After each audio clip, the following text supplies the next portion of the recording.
Guys, welcome back to the channel. Welcome back to another episode of the 1972 GTV commission build for the channel. Yes, we are back on it. It's been a while. We've been doing a lot of videos on the Spider, which is sitting on the other side of this, but we've got something new to install, a new drive shaft. Now, this isn't the same drive shaft that was in the car from the factory, which is a two-piece. This is a single drive shaft, right? As you can see, brand new, just got it back from the machine shop. And this is not a normal or typical Alfa transmission either, right? It is a Tremec T-5 transmission.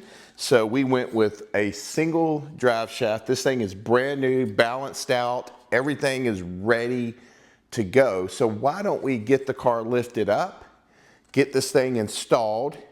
I'll tell you a little bit about what we're doing. It's going to be a really quick video. Tell you a little bit about what we're doing today. And then from there, we'll talk about some more episodes that are coming up on the GTV as well. So stay tuned. Let me get the car up in the air and then let's get this drive shaft installed.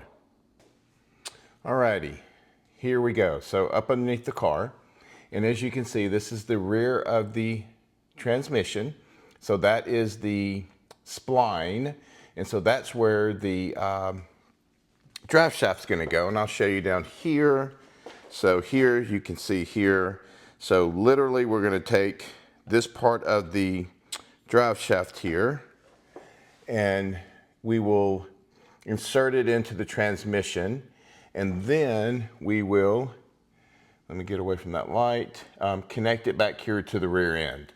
So we'll get started with this side first. So I'll get this one on and then we'll get it connected to the rear and put the 4 bolts in. We're not going to tighten them up too tight because the next step will be to measure, and we'll talk a little bit about that. All right, let me get the camera set up and then we'll show you exactly what we're doing. All right, guys, not quite sure exactly what all you can see here, but so again, we're going to take this side of the drive shaft and we're going to insert it into the transmission. And you may have to just kind of twist it a little bit to get it into the grooves. And there we go. And then we're going to slide that all the way in. And then we're going to move it back some and get it to rest. And let me show you. It's pretty simple. So get this light up out of the way. So here, as you can see, we've got it just resting here, and we've got it in right here. We've got it inside the transmission, so there'll be some play there. So as the rear end is going up and down, this shaft will come in and out some. So there's got to be some play in there. So that's what we have, and then we have plenty of room, as you can see, within the transmission tunnel and, you know, the drive shaft itself. So plenty of room. So we're not going to have to touch any part of this tunnel back here.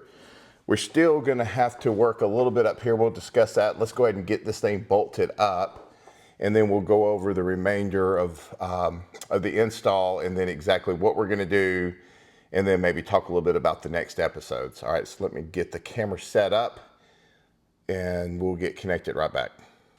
All right, so now we're on the back side of the transmission. So next we're gonna put the bolts in and just get them, you know, we're not looking to, you know, completely have them tighten, you know, far down here. Get this thing right, slide it out some more, there we go. It's just gonna be more just getting it situated in. Took a second there to adjust it. And then again, we're just going to just enough just to get it just tight. And I've got some, and again, we're not tightening them up completely up here. We're just going to cinch it down. So when we measure, there we go. When we measure it, for the angle. This thing will be in there nice and tight. All right, guys. Okay, 5, 4, 3, 2, 1. All right, guys, so what we're doing here is we're just gonna put the 4 bolts in, 4 nuts and bolts. We're not gonna get it too tight. We're just gonna get it just enough to hold it down, so when we measure for the angle and we get the transmission mount on properly, we'll be able to tell exactly how the angle will be, and then know exactly how to position the mount for the transmission itself. So all I'm doing here is just literally cinching these things down and go from there. So we got one more.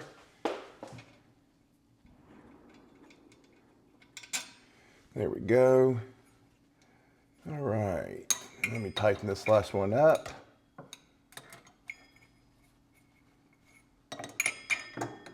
If I can get this thing in there right, there we go.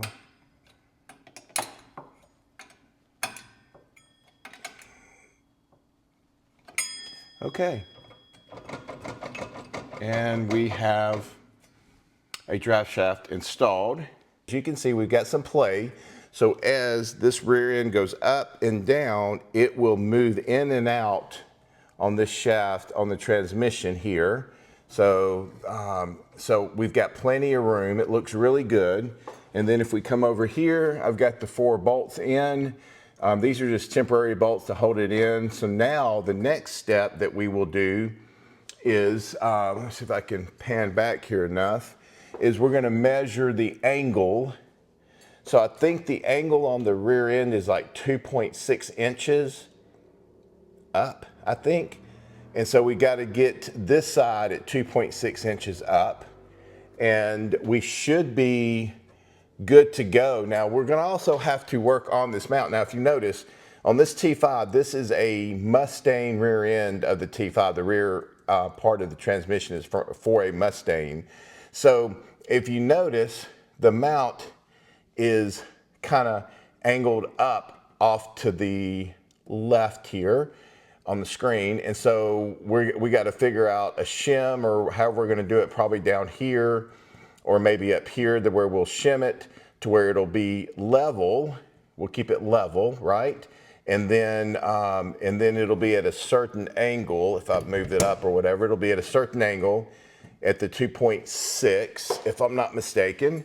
I'll have to get the measurements back out, but that's where we've got to be, so we're in line properly with the transmission and the drive shaft, so we don't, wear anything out or cause any issues.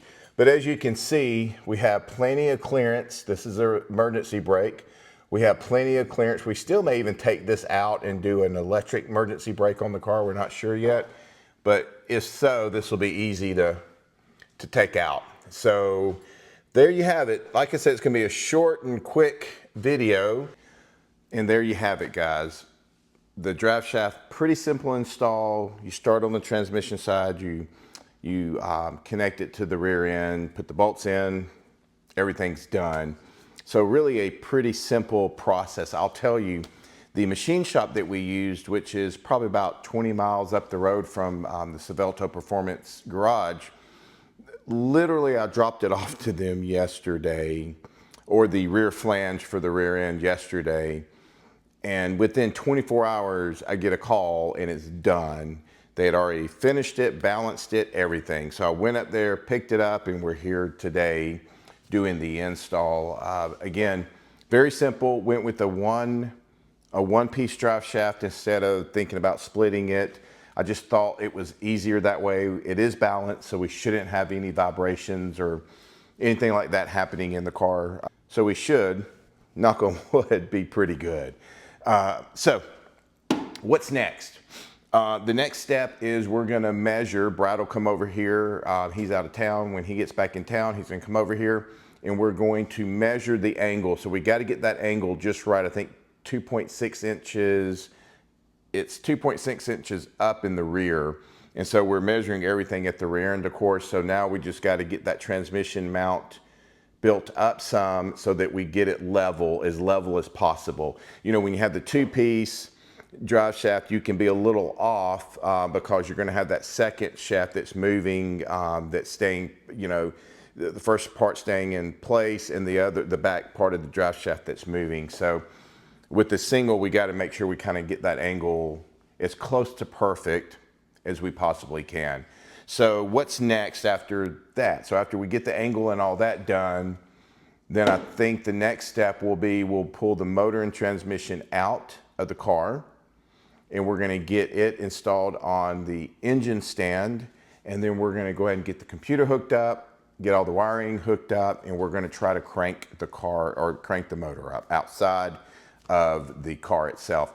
Once we get that, we can tune it, do a kind of a out of the car tune, and get that done. As we're working on all that, I think this bad boy will be headed to the body shop to get the fender flares done, the gas cap done, sand it down again, and then it'll go into the paint booth and get repainted. The whole car will be repainted.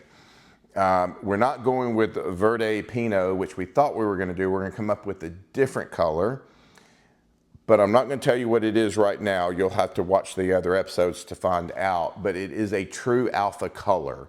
So we're not going like I used my my 83 Spider I restored. I went with the Honda silver color. It looked great on that car, but I want to stay as true as I can to this, even though we're changing the transmission and everything in the world out on this car. I want it to at least get an Alfa color, and I got a really good one, I think it's perfect. So you'll have to wait around to see that. And then I guess when it comes back, we just start putting everything back on the car. So we're getting closer. Every video, every episode is a step closer to this thing running. So I think we're going to wrap it up. Please like and subscribe and ring the bell. It's definitely helping our channel out, and we're definitely seeing more subscribers coming on. So I want to thank each and every one of you that have subscribed for doing that. And all right, guys, so until the next episode, please like, subscribe, ring the bell, and as always, God bless.